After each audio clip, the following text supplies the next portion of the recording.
எல்லாருக்கும் வணக்கம். இன்னைக்கு சூப்பரான ஒரு முட்டைகோஸ் பொரியல் எப்படி செய்கிறதுன்னு பார்க்கலாம். அதுக்கு கோஸ் அந்த மாதிரி குட்டி குட்டியாக எவ்வளோ ஃபைனாக சாப் பண்ண முடியுமோ அந்த அளவுக்கு நீங்கள் ஃபைனாக சாப் பண்ணிக்கோங்க. குட்டி குட்டியாக கட் பண்ணிவிட்டு அது நல்லா இந்த மாதிரி இட்லி பாத்திரத்தில் வச்சு வேக வச்சுருங்க.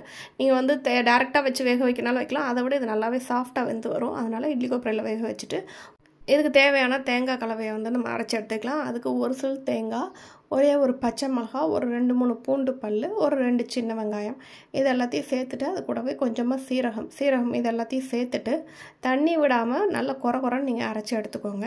இதை அரைச்சி தனியாக வச்சுக்கலாம். அதுக்குள்ளேயும் நம்ம வந்து வேக வச்ச அந்த முட்டைகோஸ் வந்து ஒரு பாத்திரத்துக்கு மாற்றி எடுத்துக்கலாம். வேக வச்சு நல்லா சாஃப்டாக வெந்திருக்கும். இப்போ கடாயில் கொஞ்சமாக ஆயில் விட்டுட்டு கொஞ்சம் கடுகு உளுந்தம்பருப்பு சேர்த்து நல்லா வெடிக்க விட்ருங்க.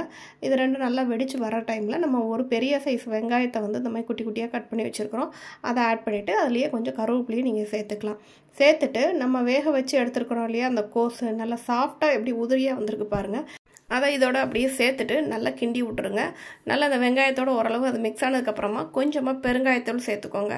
பெருங்காயத்தூள் சேர்த்துட்டு அதுக்கப்புறமா நம்ம அரைச்சி வச்சுருக்கோம் இல்லையா, அந்த தேங்காய் தண்ணி விடாமல் நல்லா திருன்னு அரைச்சி வச்சுருக்கோம் இல்லையா, அதை இந்த கோஸோடையே நீங்கள் வந்து ஆட் பண்ணி விட்டுக்கோங்க. ஆட் பண்ணிவிட்டு இதெல்லாம் நல்லா ஈவனாக ஸ்ப்ரெட் ஆகிற மாதிரி நல்லா மிக்ஸ் பண்ணி விட்டுட்டு தேவையான உப்பையும் சேர்த்துட்டு கிண்டி கொஞ்சம் பச்சை வாடை போகிற அளவுக்கு நீங்கள் வதக்கி விட்டு இறக்குனீங்கன்னா சூப்பரான முட்டைகோஸ் பொரியல் ரெடி ஆகிடுச்சுங்க. இது சாம்பார் சாதத்தோடு ரொம்பவே அருமையாக இருக்கும். மறக்காமல் நீங்களும் உங்கள் வீட்டில் ட்ரை பண்ணி பாருங்கள். பிடிச்சிருந்தா நம்ம சேனலை சப்ஸ்கிரைப் பண்ணுங்கள். தேங்க்ஸ் ஃபார் வாட்சிங்.